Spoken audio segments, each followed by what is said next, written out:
Welcome to the Mortgage Theory Podcast. Today's guest is Aradi Manon. She is a real estate agent in San Bernardino, Riverside counties, and I'm glad she's here today to help us see how the market is right now and how we should be working to grow in this business. How are you? I'm doing good. Thank you for the invite. Well, thank you for coming. Excited. I know you were in the one in Spanish like 3 weeks ago. Yes. So I still need to post that one. I'm going to be posting it maybe tomorrow. But I have a list of questions that I have ready for you. Are you ready for that? Bring them on. So the number one is going to be, what would you say is the biggest challenge you faced in the past year? The biggest challenge, I think, for me personally, is that it is very intimidating when you see 70,000. I mean, we're not saying 5, 10. I mean, it was 70,000 agents that left the industry. Mm-hmm. And so that was a big challenge. Why? Because you have to be on top of updating your clients, be informed, to educate them, to let them know that it's okay. I mean, and so, be constantly up to date so that you can be the best agent for your clients. Yeah. There's some agents that think like business is just going to come, and no, it's actually hard work. We have to be on top of it, because the moment you fall asleep or get too comfortable, the clients will just go with someone who's actually more helpful, informing them with market updates. So to me, that was the biggest challenge. But it doesn't mean that it was the end of the world. I mean, it was just a matter of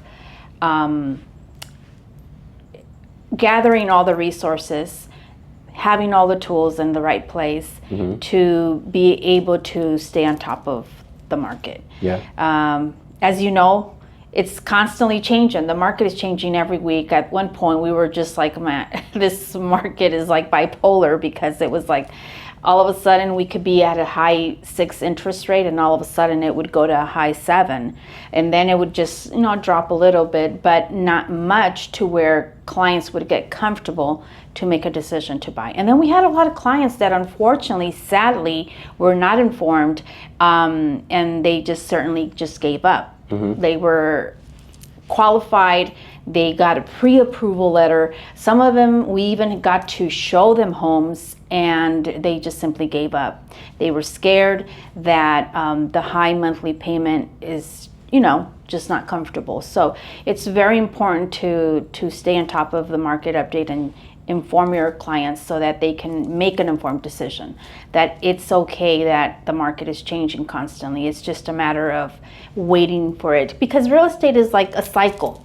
You eventually get to the point where it's going to be really high, but it's going to come down to where I believe people will start making bigger, changes, like finally buying. And we're hoping that the interest rates will drop a little bit more, but they also have to be understanding that when the interest rates, drop, the homes are going to go up. So it's like, when do I buy? And I always tell clients, the right time is when you qualify. If you qualify, make the move, because the interest rate is something that you could always change by refinancing, correct? Yeah. So I think it's the main thing right now, the monthly payment. All the buyers that are buying right now, they're aware of the difference between renting and buying a house and paying mm-hmm. for a mortgage.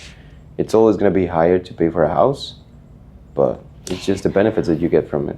Oh. Yes, correct. And that's when I have when I have leads that I call, I right away ask, like, what are you comfortable paying? Mm-hmm. Like, what are you paying right now? And they tell me, oh, right now I'm renting for $2,500. And I say, wow, okay. Well, let's start you getting into your home so that you could invest, because right now you're paying someone else's home. Mm-hmm. But it's funny when they say, and I ask, how much are you comfortable paying a month? And they tell me $2,500. I'm like, that's not realistic, because that's going to be your home. Just be prepared that you're going to pay a little bit more than that. Mm-hmm. And if they're definitely only comfortable with paying a lower amount, then I suggest we'll start with something small. don't start with like thinking it's going to be your dream home. Start with something that you're able and comfortable to pay. Yeah, Yeah. I totally agree. Number 2 is going to be, what would you say were your biggest strengths when you started? Well, I think my biggest strengths for me has always been that I'm very passionate with helping people. I come from a background of having a master's in social work, which is truly, you know, my biggest passion is helping. So when I transitioned to real estate, that's always been my priority. Like it's a very rewarding field to be able to help someone not only invest, but it's like their future, their American dream. For many, especially in Latinos, it's like a huge accomplishment. Yeah. So being able to help and at the same time making this my career has been an easy transition for me.